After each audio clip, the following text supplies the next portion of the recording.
Agora, se a gente pensar na Revolução Industrial, que é a evolução da ciência, o que é a evolução da produtividade das máquinas e tal, desde da primeira Revolução Industrial, lá na segunda metade do século XVIII, 1750, 1760, a gente tem aquele exemplo clássico de que é o tear mecânico.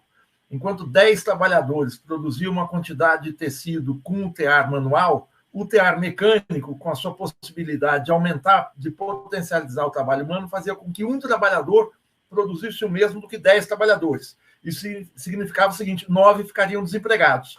E isso aí ia ser absorvido pela sociedade, isso ia criar outro tipo de problema e tal.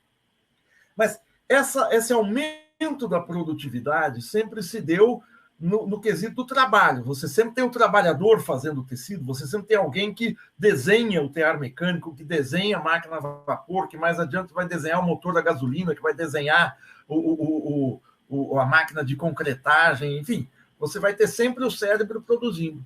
Me parece que o que quer se colocar agora é que a inteligência artificial substituiria não o trabalho mecânico, o trabalho reproduzível, mas a concepção do trabalho, a organização do próprio trabalho, e você poderia dispensar uma fábrica inteira. Você só precisaria ter alguém com uma caixa registradora arrecadando dinheiro, ou seja, o custo do trabalho está a zero, o custo do trabalho intelectual está a zero. Isso é um mito, não é? Pelo que você está me dizendo. Quer dizer, a concepção organizacional. Mas esse é uma... Eu acho que você vai apreciar esse ponto que eu vou colocar, porque é muito difícil de colocar isso em outras discussões, mas aqui a gente pode...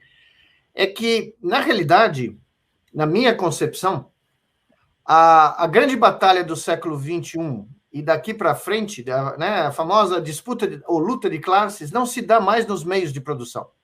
Porque os meios de produção, ou o controle dos meios de produção, porque todos eles vão ser automatizados. É inevitável, porque se você tem um procedimento que é regido por regras muito claras, o jogo de xadrez, por exemplo, né, você consegue automatizar.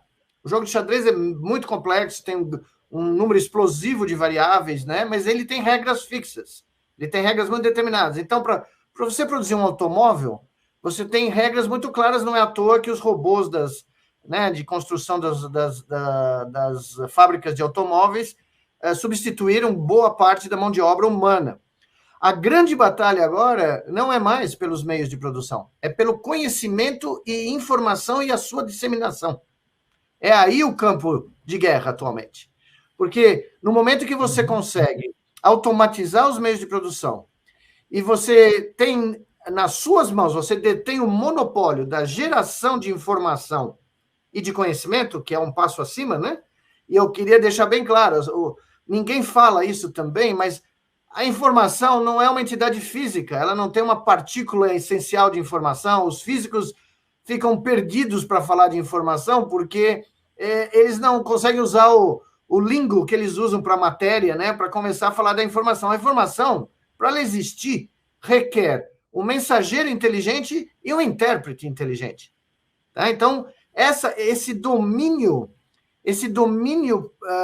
dos meios de produção de informação e de conhecimento e da sua disseminação é onde a batalha vai se dar, porque se você detém a geração da informação, você pode criar qualquer realidade. Você pode inventar qualquer tipo de universo.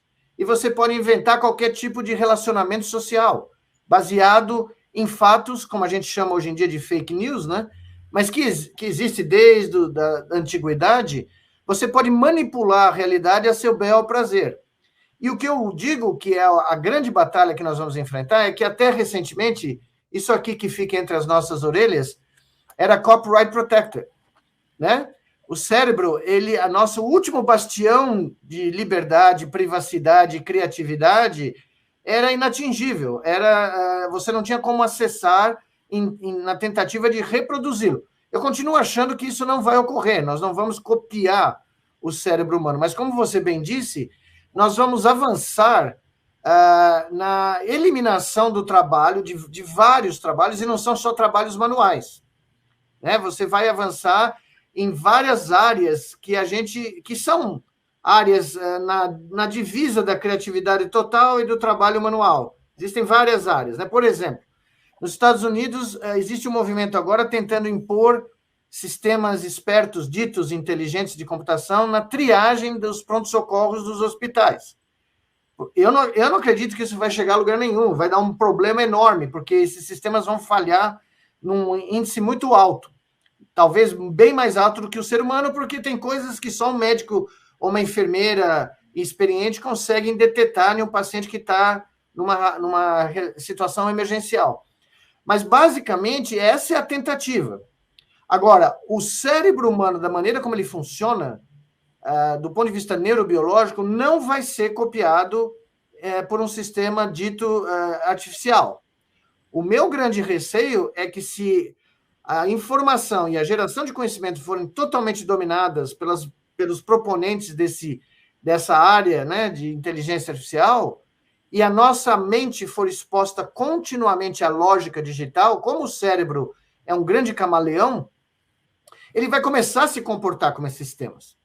E eu acho que esse pessoal sabe disso, que eles não vão conseguir reproduzir o cérebro humano, mas eles vão conseguir fazer com que a gente se comporte como máquinas digitais, porque todas as recompensas da sociedade, tanto financeiras como emocionais, toda recompensa hedônica vai ser baseada em algoritmos digitais. E para você recebê-las, você vai ter que se comportar de acordo com o que eles impõem.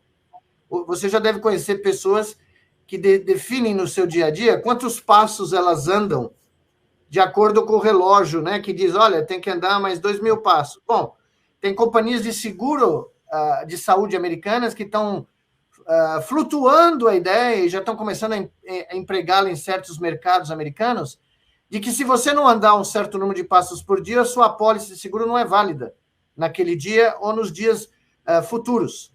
Tá? Se você não cumprir uma meta de exercício físico determinada por um gizmo que você vai ter aqui no seu pulso, a sua apólice não é válida. Não importa que você possa pagar, que você tenha pago ela fica void.